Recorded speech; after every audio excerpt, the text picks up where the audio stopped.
Welcome to Playing with Fire, the podcast for people who are ready to custom build their love. We're talking about non-monogamy, however you design it, as an individuation opportunity. Want to leave the default and make your life spectacularly you? You're in the right place.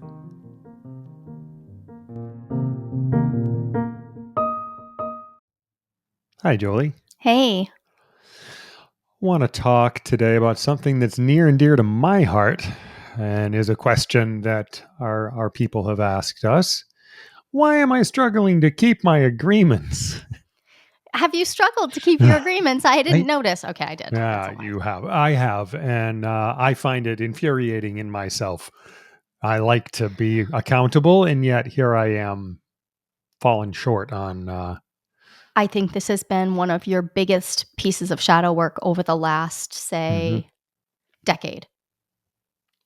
If I were to single something out, when people say shadow work, a lot of times we're talking very vaguely. Let's get practical. It's dealing with your constant nonsense, the stuff that you find to be nonsense to yourself, and you're like, I don't know, but I can't seem to change it. Dealing with that, is part. It is part. There's a lot. Shadow work's it's a big concept, but that's part of it. And I've seen you do this really well. So I'm glad that we're having this conversation because watching you address this actually gave me a level of hope that I don't think I ever had before. I didn't know that someone could transform from being a total fucker to being a really accountable, responsible human. But here you are. Thank you. Well, I'm working on accountable and responsible. And, I hear it all the time. People say people don't change. People can't change. People don't change. People don't change until they want to. Yeah. That's the end of that sentence, until they want to. And then there's a crap load of work to do. Right. Anyway, So why am I struggling to keep my agreements? That's what I'm hearing behind your, okay, I work with people who imagine that once they have agreements, the actual keeping of them is like almost a foregone conclusion. Like it's the getting the agreement made that they imagine is the tough part, right? And so people will ask me, like, do you have like a worksheet or a template or something for an agreement? I'm like, nope, I don't. I have a template for a path to making agreements. In other words, I have a method I teach for how we can make agreements. But the number one thing that I see as a problem to making agreements, and the reason some people and some couples especially will say, we don't have agreements, we just have an ongoing conversation, is because they actually struggle deeply with integrity, with holding accountable and responsible for the agreements that they make. So in order, as a workaround for that, they choose not to make agreements because it's hard to do the things that I said I would do because I don't know how I'm going to feel in the future, or because I have all sorts of, okay, let's go through a whole list of reasons. Yeah, let's go through some reasons, yeah. So would you first just kick us off with one of the things that you have struggled to, an agreement that you've struggled to keep in the past?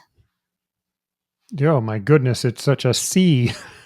Which one do I pick out?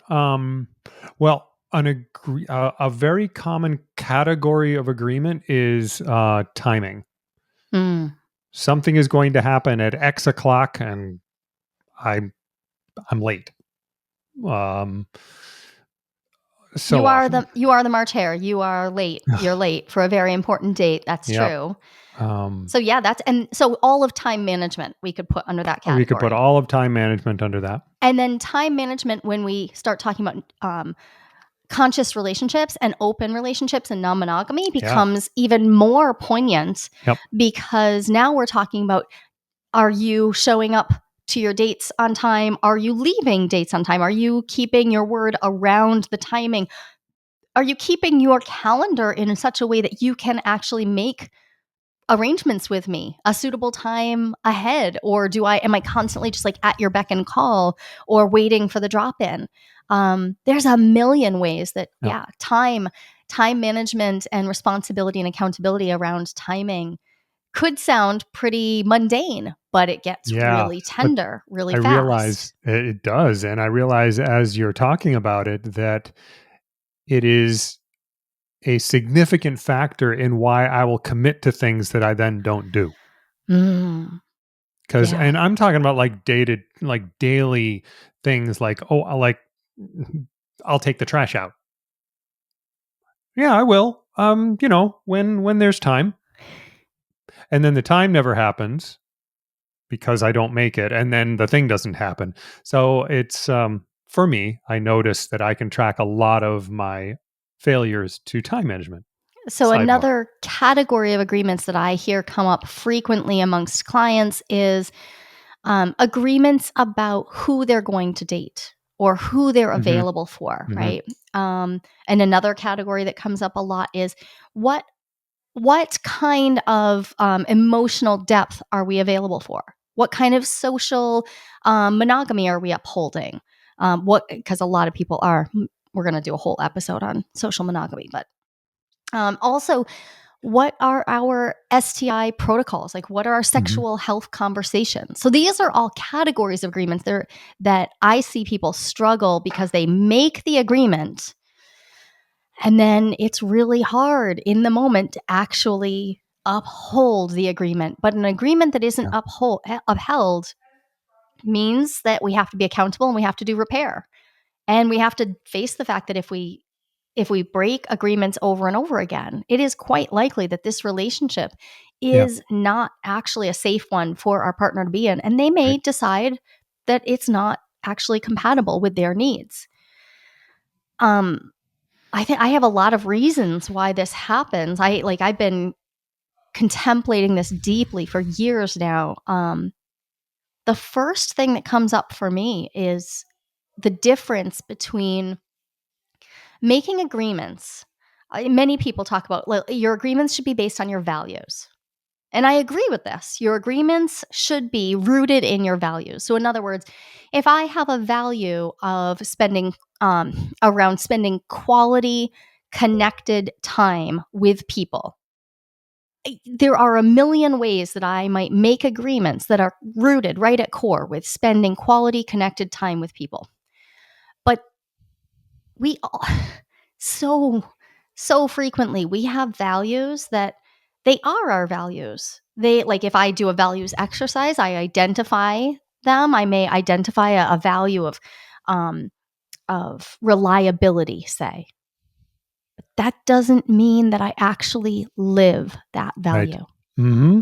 So that brings us to aspirational values versus lived values. I think this is one of the absolute core. This is a keystone Yeah. in making agreements that you actually can keep is Identifying sorting your out. aspirational values as opposed to your lived values. Your aspirational values may become lived values, but in this moment, I mean, one of my aspirational values is to be really, I find it really valuable to be, um, this is funny that I can't even come up with the words, um, I'm enjoying it. to be strict with time. Mm. Like to say, this is the time. And if it turns out it's not going to be that time, then I will tell you what time it will be instead.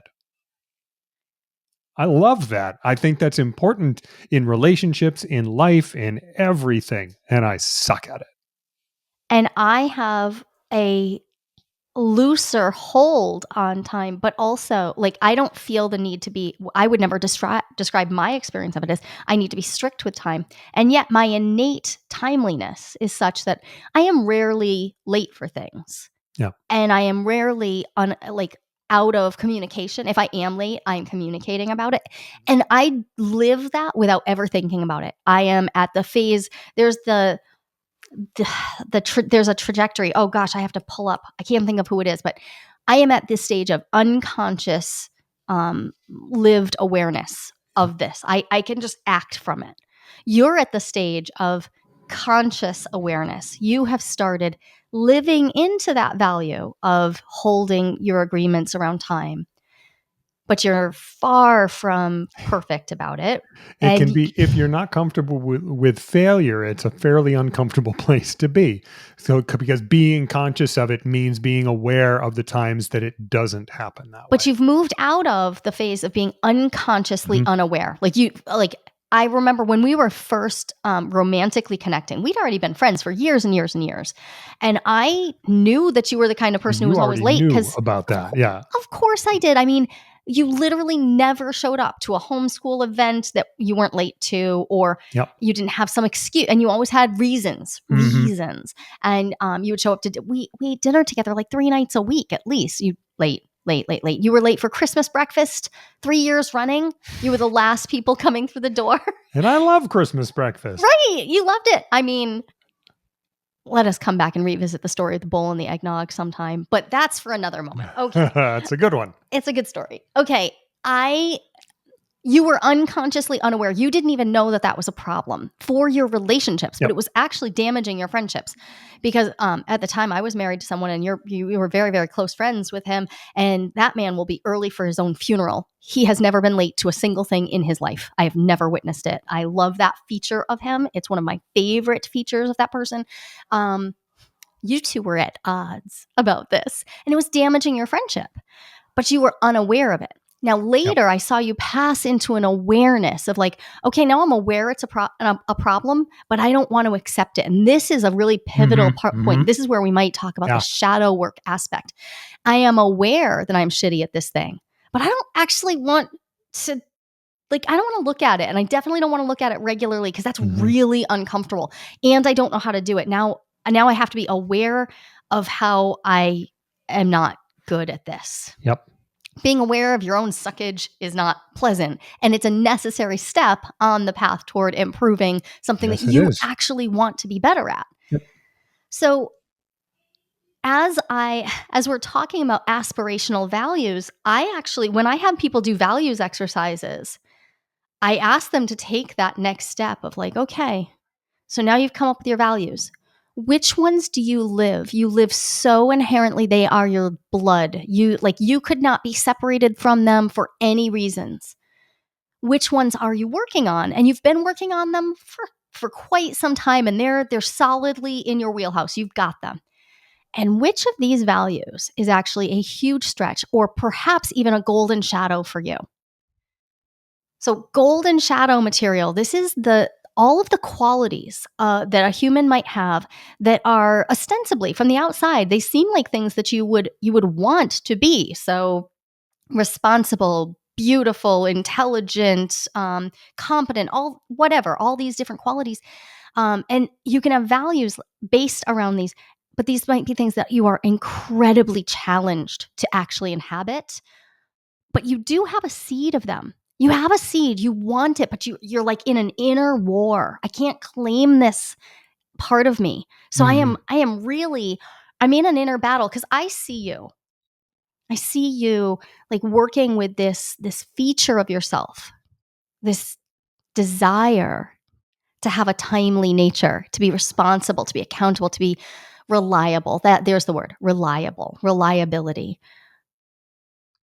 You hold that quality in such regard in others and you hold the value.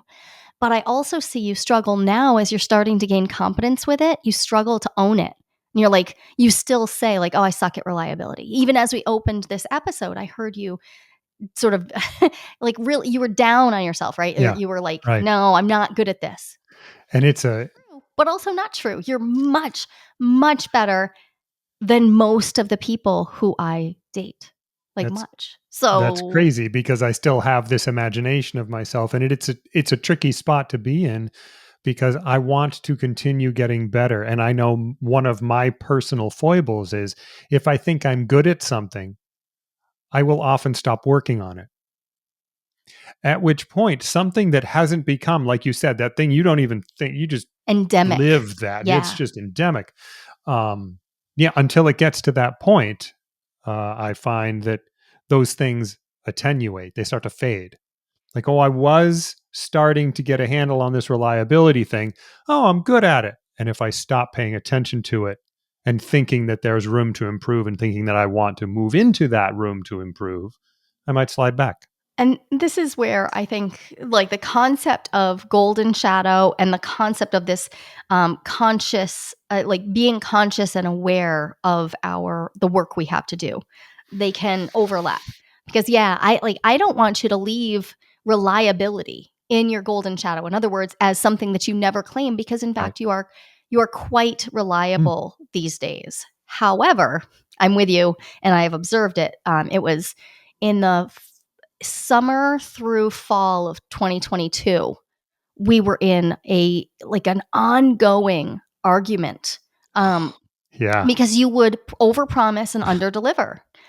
And that was happening in relationship agreements. It was happening in our householding agreements. It was a huge problem, and that's not that long ago. So I agree with Yeah. you. Like, we can have something that is an aspirational value that we are actively working on, but if we lose sight of it, yeah, we might not be doing the work. But here's another place. If we're trying to use it in an area where we also have other uncomfortable feelings, then we might struggle. So let's say I'm working on reliability. Let's say you've got some mixed feelings about polyamory. Maybe you're making the transition and you're really working on your mono mind and unpacking that, but you've got some internalized polyphobia going on, and you start dropping the ball and not being reliable with people that you're dating. Well, that's a good way to find yourself back in the monogamous box. And Right. it seems like it's Yeah. happening from the outside, Yep. but in actuality, you're creating that. You're conspiring with the universe Yep. to create a situation where you don't have to do the even harder thing. You know what's harder than being reliable? Unpacking your mono mind. Yeah. Right. This is Yep. a really complex dance. It's a dance that your Yes, it psyche is. is doing, and we are so much of what's going on for us is lying in our unconscious or just in the periphery of our conscious awareness. So it comes into our sight, into our conscious awareness, and then it slips back into the shadows. Remember, the shadows just a metaphor. It's Remember, it's just a it's metaphor. just a Yeah. metaphor. So Important. I like that it's slipping back into the Yep. shadows, right into my unconscious unawareness.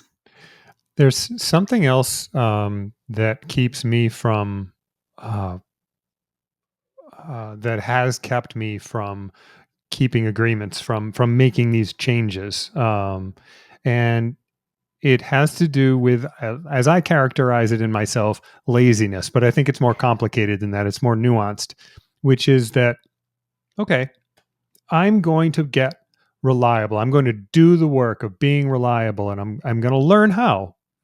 And while I'm learning how, while I'm practicing and falling down and getting back up, which is a lot of work, my imagination starts going to the future. Is like, this is what it feels like to be a reliable person. And if I am reliable, then everybody's going to expect me to be reliable. And I will have to continue doing this, falling down and getting up over and over and over. And I don't think I want to do that.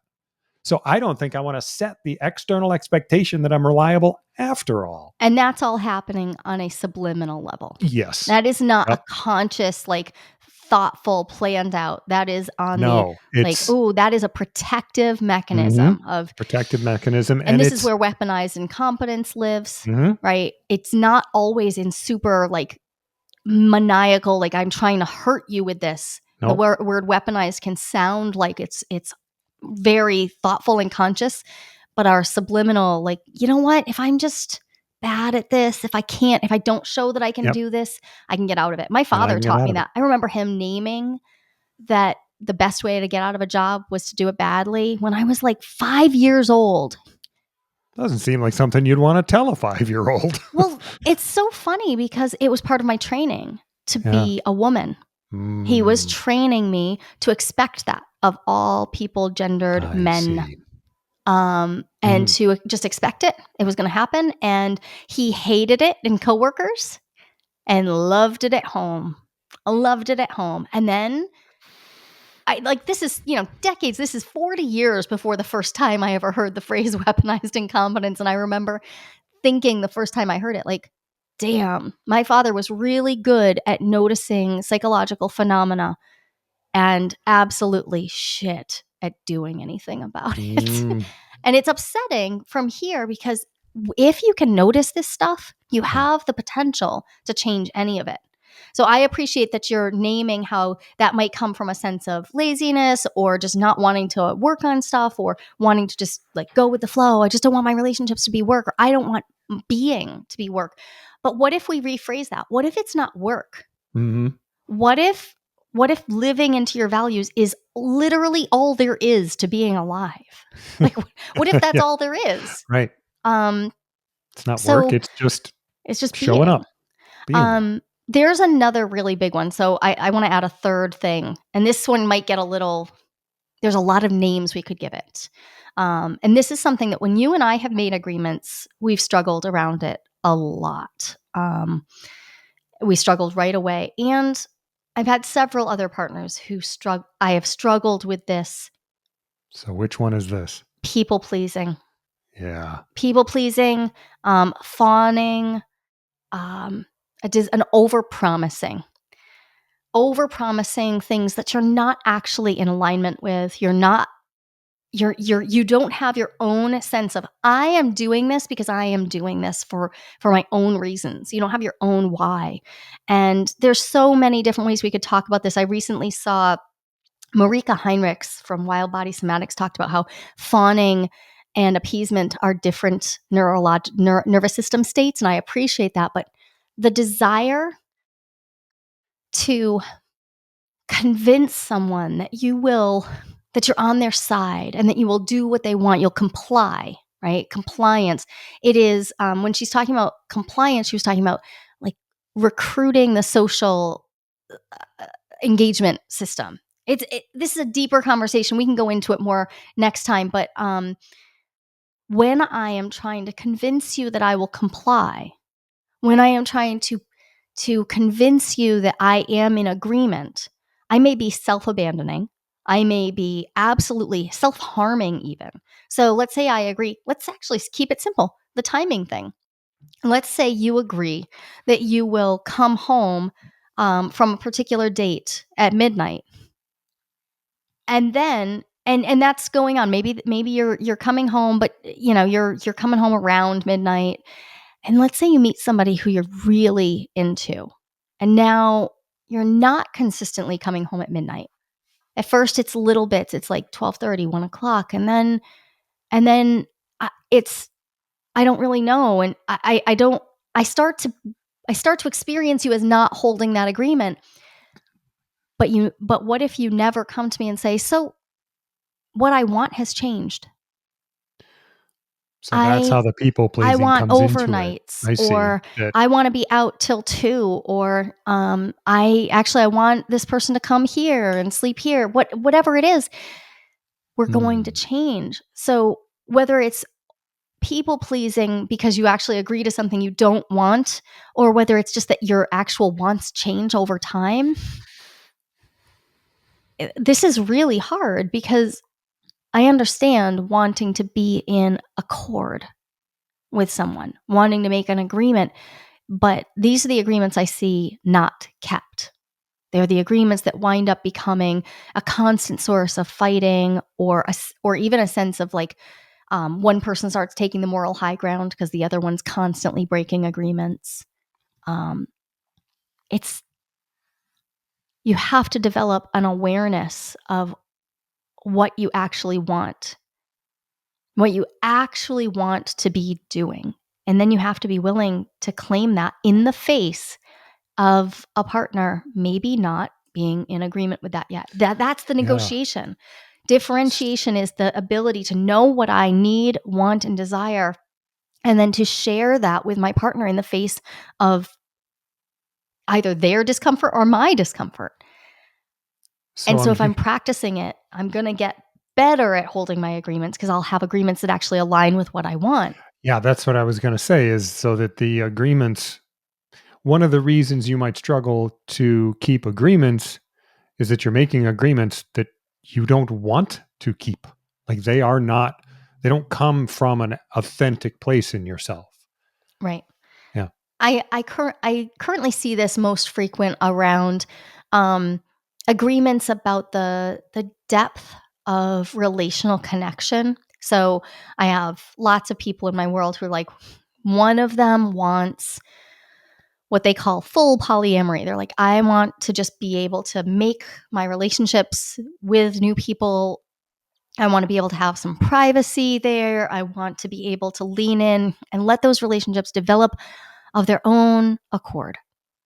And yet, They're making agreements with a partner around, say, maybe gender-based rules. Maybe they have a one penis policy in tact right now. Maybe they have a well, we won't do overnights, or yes, I will absolutely date other people. I might even fall in love, but you'll always be my true love. And they make these agreements that aren't tenable for their actual desires, Mhm. but it does feel like the thing their partner currently requires. They have a current partner who it doesn't seem like they have room for anything more than that. Um, I don't want to say that this is easy. This is hard. Yeah. Well, there's um, the ability to understand what you're actually willing to agree to requires a lot of self-reflection, a lot of self-awareness, and a lot of imagination into, Yeah. well, what might I want?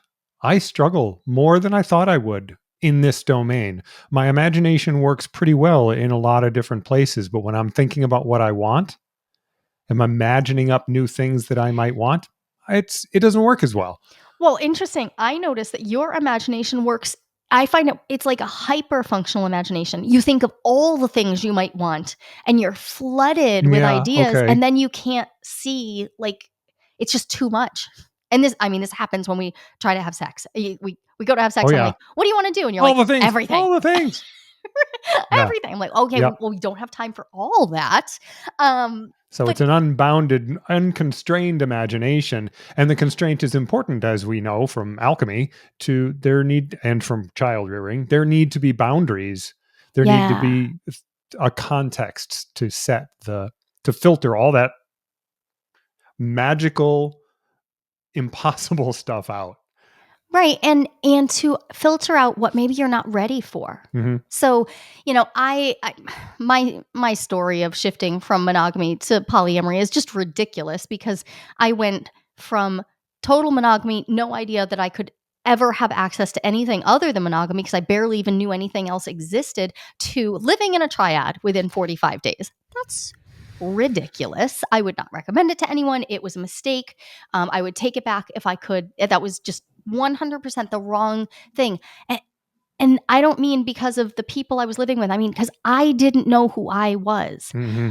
So what I did was move from one set of constraints to another without ever giving myself time to be in the liminal space, the space in between, the liminal, meaning that all that space where I'm neither here nor there.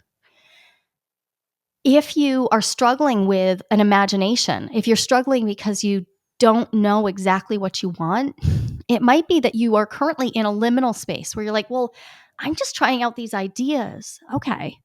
Could you maybe resolve some of this by creating shorter term experimental agreements? And if you Mm, listen to, I I believe love it's that. episode 129. No, that's Imago dialogue. Okay, well, I'll look it up. I will find it. Relationship Agreements 101. I'll make sure it's linked here. In there, we talk about the relationship agreement process that I love walking people through, because it helps you get in touch with what you actually want in an experimental way that makes space for, I don't know. I think I could do this, or I think I want this big thing or this small thing. But I don't know. And we put them into smaller containers to help you experience, potentially break some stuff. It's true. Hmm. And then recover. So it builds resilience into the process. Oftentimes, when people think about agreements, they're thinking about durable agreements, as in, I'm signing up for the rest of my life, or at the very least for some long term, like for the foreseeable future. I encourage people to make that container smaller and allow yourself to learn in an embodied way what you actually want and what you can actually Yeah. embrace, not just tolerate, but actually embrace and be like, yeah, I can do this. I can enjoy this. So we sorted values and aspirational values. We talked about people pleasing, needing to build your awareness of what you want, letting yourself build your imagination, creating short term agreements to be in that more experimental zone. Yeah. And there's another thing that I feel like really needs to be named, which is I hear people all the time tell me how they're like they don't know what's normal. They're trying to make an agreement, a relationship agreement based on what they imagine is like the normal way to do it or the right way to do it. Hmm. Um, Yeah. and So, there is no such thing. And most people do understand that there's no such thing, but they still struggle around this like, well, what's the right thing to do? so it's like cultural people pleasing. Yes. Yeah. Yeah. Yeah. Like So in other I need words, to satisfy the culture in the yeah. things that I'm agreeing to. Yeah. So, in other words, when people are shifting from a mono paradigm to a paradigm of multiplicity, there's often this idea like, okay, but I need to make sure that I prioritize my person, my core person. And so, what's the normal way? What would be reasonable and normal? And that might have no actual like that might not land for either of you, Right? but you For might be either of you. trying Yeah. to yeah, please. And this has happened for me with so many people. When I date people who have been open for a few months or maybe a few years, they often are not yet clear on the fact that what they're doing is inventing a relationship for themselves. They no longer have a cultural norm to align with, and they actually have to get conscious about every single agreement that they're making, and that's a huge amount of responsibility. And it can take time to digest. Wow, this is a lot. I get to make it all up as I'm going along. That feels Which, by the real way, awesome the first week. And then yeah, usually by like month 3, people are like, now everything's broken because it's it's actually another so big. because it's so big, and it's another good argument for making smaller, shorter term agreements. Yeah. It's also Um, a great argument for getting yourself into community with people who are being really oh conscious yeah. about this. Mhm. In the year of opening, we're all contemplating this. And some people have been open for a long time and have done things that they are really proud of and they love and have worked well. But a lot of people who are open, but something's not working. I mean, that's why they've decided to get into a year-long exploration. They're processing through what isn't working about this. Why is it still hurting? And there's just something so valuable about being in community where we're talking about the myriad ways that you might do this and really making space for hard conversations about, yep, couples privilege could completely harm other people, and you might still want to prioritize one person. Okay, what are we What going are to you gonna do do? about that? Yep. How are we going to be in that mess together? Yeah. Um, so I'd like to finish out by offering some guidelines, some steps to take. Okay. Um, because if you're struggling to keep your agreements, you're going to have some repair to do. It's Oh, yeah. So if you've been struggling with your agreements, then most likely you've violated some of your agreements. And you may even get to a spot where you're like, I feel terrible. I feel so bad about myself that now I'm picking fights with my partner or I'm scrutinizing them in certain ways because I feel terrible about myself.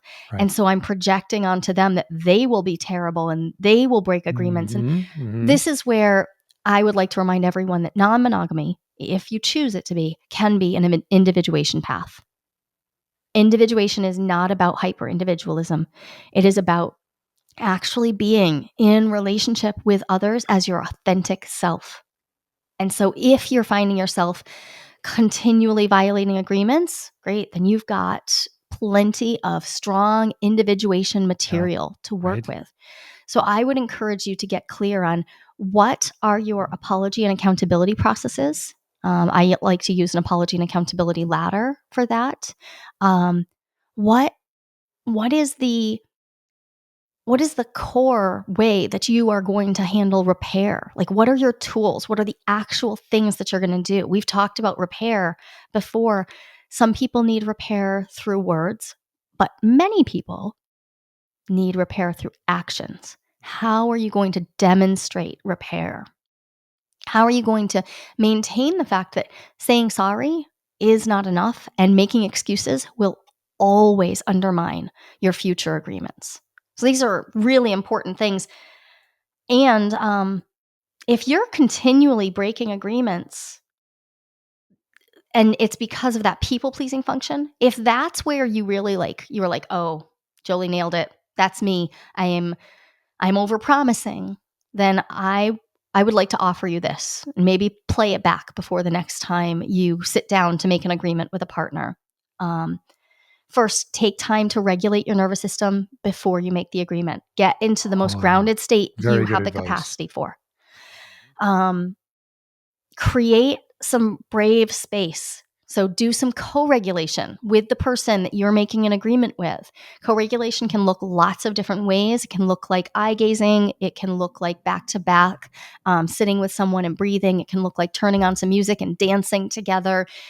Co-regulation, it could look like playing a game. We like to play some fun physical games, just tossing balls around, things like that. Like whatever it is to help you get into, right? We're in collaborative space. We do it before we even record here. Like, oh, right, we're in conversation. And then I return to the idea of, can you make the agreement shorter term? Can you make an agreement that allows you to maybe ask for more than you're used to asking for? Right? Ask for what you actually want, but tell your agreement partner, like, I understand this might be a lot for you. So could we make it shorter term and see if it, in fact, there's room for growth here where I could have more of what I want?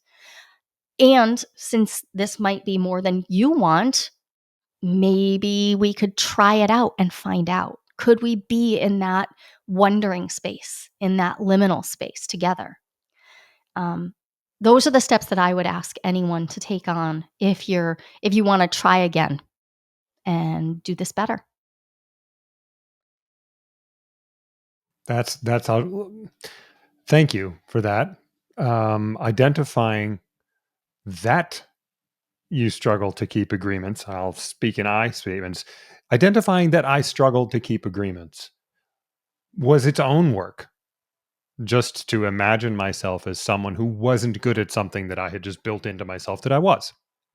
And then, so we talked a bunch about different reasons why that might be. It's very useful, but in fact, it has to be prefaced with noticing that, oh, it turns out I don't. And for me, that meant stripping away those excuses that you've mentioned a few times. It is very important to me that I have this idea that I'm just explaining, describing, like, this is where I was coming from. Great. Good. Go write that in your journal if you want to, but it is not very effective in understanding how other people are experiencing you. Right. There's a And then, difference between being clear with yourself yeah. and then communicating those needs to others. And so once you've got that, okay, yep, I'm not keeping my agreements as well as I want to. That's all. It doesn't matter whether you're good or bad at it. It just matters whether you feel like you want to be better. So the focus on agreements, and then the repair after. I think that's a very, very important piece, because I experienced for decades a microculture that didn't actually give me feedback when I didn't do what I said I was going to do. Yeah. And that did not help me. I mean, sure, would I have, in previous incarnations, would I have gotten, upset and maybe not used it the way I could have? Maybe. But in its absence, I didn't even know it was happening. So let's talk then. Just I would make that clearer and say you need to solicit feedback. Thank you. Right? Yes, Soliciting feedback absolutely. about, like, Hmm. is our agreement working for each of us? So Yeah, maybe we can wrap with this final point. this is good. Your Yep. agreements need to be iterative. Don't write some stuff down and say, this is it. This is our agreement. Instead, let them be iterative. Allow yourself to plan on times to revisit them so that as you grow and change, and that might be your needs and wants changing, but it might also be your capacity changing. As you grow and deepen your capacity, let your agreement be something that you naturally revisit because it's on your calendar to revisit regularly. And as you pass through that, ask your partner, am I showing up? Am I showing up in ways that you can actually feel? Like, do you feel that I've upheld this agreement? get into those Get conversations. into those. And that's where there's Yeah. profound collaborative individuation work, and irreplaceable by anything else, I think. That's wonderful. So we're going to take this conversation up in our next Ask Me Anything, I'm sure. Playing with Fire has a regular Ask Me Anything. If you are interested in joining us, you can go to juliehamilton.com/AMA and find the next time. That is an open conversation. There's no specific agenda. You show up, tell me what's going on in your life. We're going to talk about it. There's no one right way to design your relationship. And lots of people, actually about 25%, according to a recent national survey, are interested in some type of open relationship. But how do you know if you are ready to open up happily? Not everyone is, and that's no problem. I've got a 60-second quiz that will give you the answer. And even better, you'll walk away with your next step, whether you're good to go or not so much when it comes to opening up. And this is no BuzzFeed nonsense. I personally designed this quiz from my years of academic research. Go to joliequiz.com. That's JOLIQUIZ.com and find out if you're ready to open up happily and what to do if you are or if you're not.